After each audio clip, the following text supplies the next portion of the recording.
નમસ્કાર મિત્રો 20 જૂનથી મંગળ ભગવાન છે રાશિ પરિવર્તન કરી ચૂક્યા છે.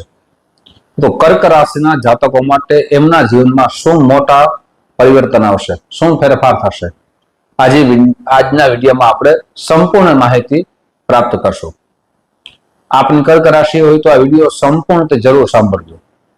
મંગળ છે એટલે પરાક્રમ છે, મંગળ છે એ સાહસ છે, મંગળ છે એ જીવનના દરેક માંગલિક પ્રસંગને પૂર્ણ કરનારા કારક ગ્રહ માનવામાં આવે છે. મંગળની કૃપા થાય ત્યારે દરેક મનોકામના પૂર્ણ થાય છે. મંગળ એ જમીનના પણ કારક માનવામાં આવે છે. મંગળ છે એ જીવનની અંદર પરાક્રમ કરાવે છે. પરાક્રમથી માણસ સાહસ કરે છે અને સાહસથી આગળ જાય છે. તો કર્ક રાશિના જાતકો માટે શું આ 2 ઓગસ્ટ સુધી લાભ થવાનો છે? તો સૌથી પહેલા જોઈએ, મંગળ આપના 11મા ભાવમાં આવવાના છે. મિત્રો, તમારી કર્ક રાશિ હોય તો આ વિડીયો સંપૂર્ણ સાંભળજો. આપને શું લાભ થવાના છે, આપને શું સાવધાની રાખવી જોઈએ અને સાથે સાથે શું ઉપાય કરવા જોઈએ, પૂર્ણ વિસ્તાર. 11મો ભાવ છે એ લાભ ભાવ માનવામાં આવે છે. મોટા ભાઈનો આ ભાવ માનવામાં આવે છે. મિત્રોનો આ ભાવ માનવામાં આવે છે. માન સન્માન યશ કીર્તિનો આ ભાવ માનવામાં આવે છે. અને ત્યાં મંગળ છે તમારી એકાદશ ભાવમાં છે. સૌથી પહેલા આપના જીવનમાં ધન લાભ છે એ આગળ વધશે. આપના કાર્યો જે અટકી ગયા હતા એ કાર્યો સંપૂર્ણ પૂર્ણ થવાના યોગ નિર્માણ થઈ રહ્યા છે. મોટા ભાઈ તરફથી આપને સહયોગ મળશે. મોટા ભાઈ તરફથી આપનું માન સન્માન વધશે. યશ કીર્તિનો વધારો થશે. મિત્રો તરફથી આપને સહયોગ મળશે. મિત્રો, મંગળ ભગવાનની 3 દ્રષ્ટિ છે. ચતુર્થ દ્રષ્ટિ છે એ દ્વિતીય ભાવમાં પડશે. દ્વિતીય ભાવ છે એ ધન ભાવ છે. દ્વિતીય ભાવ છે એ પરિવારનો છે અને દ્વિતીય ભાવ છે વાણીનો છે. આપના જીવનમાં પરિવાર તરફથી સહયોગ મળશે, પણ ધન બાબતમાં જે આપનો વ્યય વધતો હતો, આવક કરતા જાવકનો દર વધારે હતો, તે હવે અટકશે અને ધનની બચત થશે. વાણી ઉપર કંટ્રોલ કરશો તો આપના જીવનમાં સુલભ અને ઉત્તમ ફળની પ્રાપ્તિ થશે. વાણીથી દરેક કાર્યો થાય છે અને મંગળ છે તમારા જ્યારે અશુભ સ્થાનમાં હોય તમારી જન્મ કુંડળીમાં, ત્યારે વાણી છે કડક થઈ જાય છે. વાણીના શબ્દો છે તેનાથી સામેવાળા વ્યક્તિને દુઃખ લાગે છે અને તમારા જીવનમાં નુકસાન થાય છે. પછી વેપાર હોય તોય ભલે, નોકરી હોય તોય ભલે, પણ વાણી જેટલી મધુર હોય, વાણી છે એ કંટ્રોલમાં હોય, તો આપને મંગળ ખૂબ જ સારું ફળ આપશે. જમીન મકાન બાબતમાં, આપની પ્રોપર્ટી બાબતમાં આપના જે કાર્યો અટકી ગયા હતા એ કાર્યો સંપૂર્ણ પૂર્ણ થવાના યોગ નિર્માણ થઈ રહ્યા છે. રાજકીય ક્ષેત્રે જે વ્યક્તિ જોડાયેલા છે અને જેને સારું પદ મળવાના યોગ નિર્માણ થઈ રહ્યા છે. ઘણા બધા વ્યક્તિઓ છે પોતાના પ્લોટ છે, જમીન છે, મકાન છે એ વેચાતા ન હતા, અથવા એમ કે મૂડીનું રોકાણ થઈ ગયું હતું પણ લાભ મળતો ન હતો, હવે લાભ મળશે. મંગળ છે એ પ્રોપર્ટીના કારક છે, સુખના કારક માનવામાં આવે છે. પણ મંગળ જો આપની જન્મ કુંડળીમાં, યાદ રાખજો, આપની જન્મ કુંડળીમાં મંગળ રાહુ સાથે હશે, મંગળ કેતુ સાથે હશે, મંગળ શનિ સાથે હશે, તો એનું પરિણામ છે એ તમારા જીવનમાં ઉલટું પણ મળી શકે છે. એટલે જન્મ કુંડળી પણ જોવી ખૂબ જરૂરી છે. કેવળ ગોચરના ગ્રહો પર આપણું જીવનમાં બધું સારું ફળ મળે એવું હોતું નથી. એટલે જન્મ કુંડળીના ગ્રહો જોઈ, જો જન્મ કુંડળીના આપના ગ્રહો શુભ હશે તો ગોચરના ગ્રહો તમારા માટે શુભ બને છે, તો ઉત્તમ ફળ મળશે. મંગળ એટલે ક્રોધ થાય. ક્રોધ આપને વાતે વાતે આવશે તો આપના પણ કાર્યો અટકી જશે. ક્રોધથી વાણી બગડે છે તો આપનો બિઝનેસમાં નુકસાન થશે, આપની નોકરીમાં નુકસાન થશે. એટલે આપને તે પણ કાળજી રાખવી ખૂબ જરૂરી છે. મિત્રો, જેટલા લાભ છે તેની સામે હું સાવધાની પણ કહું છું, અને સાવધાની રાખશો એટલે આપ જીવનમાં સફળ વ્યક્તિ બની જશો. આપના જીવનમાં ઘણા બધા ફેરફાર થઈ જશે. એટલે મંગળથી સાવધાન થવું પણ ખૂબ જરૂરી છે. સાથે બીજી દ્રષ્ટિની વાત કરીએ તો બીજી દ્રષ્ટિ છે એ પંચમ ભાવમાં પડે છે. પંચમ ભાવ છે સંતાનનો છે, પંચમ ભાવ છે પ્રેમનો છે, પંચમ ભાવ છે વિદ્યાનો છે. મિત્રો મંગળ છે એ પંચમ ભાવમાં દ્રષ્ટિ કરે છે, એટલે ખાસ કરીને વિદ્યાભ્યાસમાં જે વિદ્યાર્થીઓ વિદ્યાભ્યાસ સારી રીતે કરે છે પણ પરિણામ મળતું નથી, તો એ પરિણામની આશા આપની અમર થશે. પણ ખાસ સાવધાની પણ છે.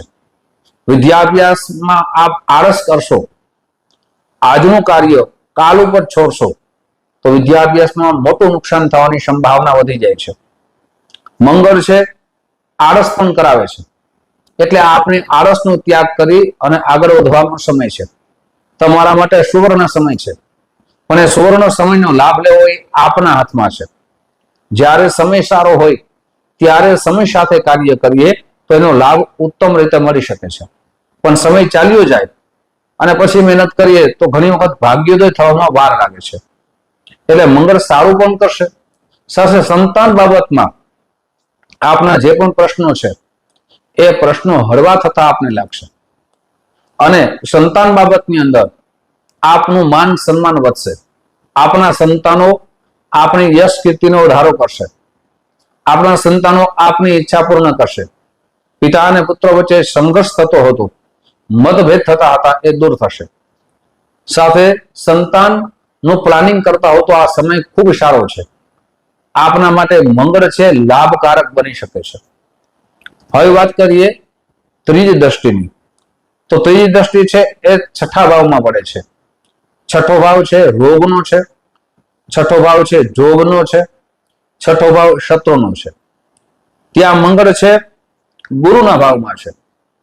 આપણા શત્રુઓ આપણે હેરાન કરવાના પૂરા પ્રયત્નો કરશે, પણ એ પ્રયત્નો એના અસફળ જશે.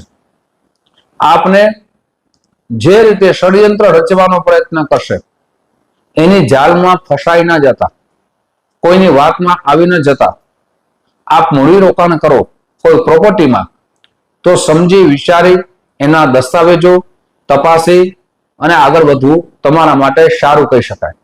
શુભ પરિણામ મળી શકે છે. આ સમયમાં પ્રોપર્ટી તરફથી સારો લાભ મળશે, પણ સમજી વિચારીને આગળ વધશો તો તમારા માટે લાભકારક બની શકે છે. શેર બજારમાં ખૂબ જ સાવધાની રાખવાનો સમય છે. શેર બજારમાં આપના પૈસા ખોવાઈ ના જાય, આપને ધનનું નુકસાન ન થાય, તેનો આ સમય છે.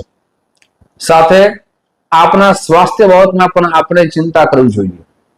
સ્વાસ્થ્ય બાબતમાં માનસિક ચિંતા ન લેતા. માનસિક ચિંતા લેશો તો આપના મગજ ઉપર અસર કરશે, અને તે વ્યાયામ નહીં કરો, ચિંતા વધારો કરશો તો આપના બીમારી થવાના પણ યોગ નિર્માણ થઈ રહ્યા છે. જ્યારે પણ સ્વાસ્થ્ય બગડે ત્યારે સારા ડોક્ટર પાસે જવું અને એની સલાહ લઈ અને દવા લેવી ખૂબ જરૂરી છે. નાની બીમારી હોય તો એને પહેલેથી જ દબાવી દેવી જોઈએ, એની સારી દવા કરવી જોઈએ. કાળજી લેશો તો સ્વાસ્થ્ય સારું રહેશે. હવે વાત કરીએ ઉત્તમ, જે ખૂબ જ ઇમ્પોર્ટન્ટ છે, એ ચર્ચા કરવી છે. એ આગળ ચર્ચા કરું તે પહેલા એક નમ્ર પ્રાર્થના છે. મારા નવા મિત્રો આ વિડીયો જોઈ રહ્યા છો, મિત્રો આ વિડીયો તમને ગમે તો જરૂર ને જરૂર લાઈક કરજો, શેર કરજો. પહેલી વખત અમારા ચેનલને જોઈ રહ્યા હોય તો સબસ્ક્રાઇબ અવશ્ય કરી લેજો. સાથે આપ ફેસબુકના માધ્યમથી આ વિડીયો જોઈ રહ્યા હો તો મારા પેજને ફોલો કરી લેજો, શેર અવશ્ય કરજો, જેનાથી આવી સુંદર માહિતી આપને પ્રાપ્ત થતી રહે અને આપના જીવનમાં ઉપયોગી આવે, આપનું જીવન ઉત્તમ બને. હવે આ ઇમ્પોર્ટન્ટ વાત કઈ છે? તો ઇમ્પોર્ટન્ટ વાત એ છે કે ભાગ્ય સ્થાનના માલિક છે એ શનિદેવ થાય છે. શનિદેવની દ્રષ્ટિ છે એકાદશ ભાવમાં પડે છે, એટલે એમ કહી શકાય મંગળ ને શનિ યુતિ છે. આમ તો અંગારક યોગનું નિર્માણ કરે છે, પણ લાભ ભવનમાં યુતિ થાય તો આપના માટે ધન બાબતની જે ચિંતા હતી દૂર થવાની છે. આપને જે આપના નાણાં છે, કોઈ બિઝનેસમાં ફસાઈ ગયેલા હોય અથવા કોઈ નોકરીમાં ફસાઈ ગયેલા હોય, પ્રમોશન થઈ ગયું હોય પણ જે નાણાં મળવા જોઈએ ન મળતા હોય, એ નાણાં પાછા મળવાના યોગ નિર્માણ થઈ રહ્યા છે. ભાગ્યો ઉત્તમ થવાનો આ સમય છે. આપ મહેનત ખૂબ કરી પણ મહેનતનું પરિણામ ન મળ્યું, હવે આ પરિણામ મળશે અને દેખાશે. શનિ આપની ઉપર કૃપા કરશે. હવે સાવધાની ચર્ચા કરી છે કે આપને બીજી સાવધાની ખાસ કરીને રાખવાની છે ઓનલાઈનમાં. આજના યુગની અંદર ઘણા એવા વ્યક્તિઓ છે જે ઓનલાઈન ફ્રોડ કરે છે. આવા વ્યક્તિથી સાવધાન રહેવું, જેનાથી આપના પૈસા ન જાય. એવા વ્યક્તિથી સાવધાન રહેવું જે સંગત દોષમાં ફસાઈ ન જાવ અને આપની બદનામી થાય. અને આપને જે સારા મિત્રો છે એની સલાહ લઈ અને આગળ વધવું જોઈએ. હવે ઉપાય ક્યાં કરવા જોઈએ? તો આપને પ્રતિ દિવસ શંકર ભગવાનના મંદિરે જઈ ગાયનું દૂધ ચડાવો, ત્યાં જ બેસી ઓમ નમઃ શિવાય મંત્રના જપ કરો. સાથે આપની જન્મ કુંડલી બતાવી આપનું જે રત્ન છે રાશિ પ્રમાણે એ મોતી છે. મોતીનું રત્ન પંચાંગ કર્મ કરી અને ધારણ કરો. ઘણા બધા મિત્રો રત્ન ધારણ કર્યા હોય પણ એમની શાસ્ત્રોક્ત વિધિ ન કરી હોય અને એ શાસ્ત્રોક્ત વિધિ ન કરે તેનું ફળ મળતું નથી. ઘણા બધા મિત્રો એમના કેરેટ પ્રમાણે એ ધારણ ન કર્યું હોય, સાચું રત્ન ધારણ ન કર્યું હોય તો પણ એનું ફળ મળતું નથી. સારા બ્રાહ્મણની સલાહ લઈ, સારા આચાર્યની સલાહ લઈ સાચું રત્ન અને પંચાંગ કર્મ કરીને ધારણ કરશો તો આપના માટે ખૂબ લાભદાયી બનશે. સાથે સોમવારના દિવસે સફેદ રંગની વસ્તુનું આપ દાન કરો તો તમારા માટે ઉત્તમ બનશે. મિત્રો, આવા જ ઉપાયો, આવી જ રાશિ ભવિષ્ય અને આવા જ ગ્રહો ગોચરના પ્રમાણે તમારી સમક્ષ આવી ચર્ચા રાખતો હોઈશ. આપ જે પ્રેમ આપો છો એ પ્રેમ બદલ આપ સૌનો હૃદયથી ખૂબ ખૂબ આભાર વ્યક્ત કરું છું. ફરીથી મળશું. જય શ્રી કૃષ્ણ. મહાદેવ.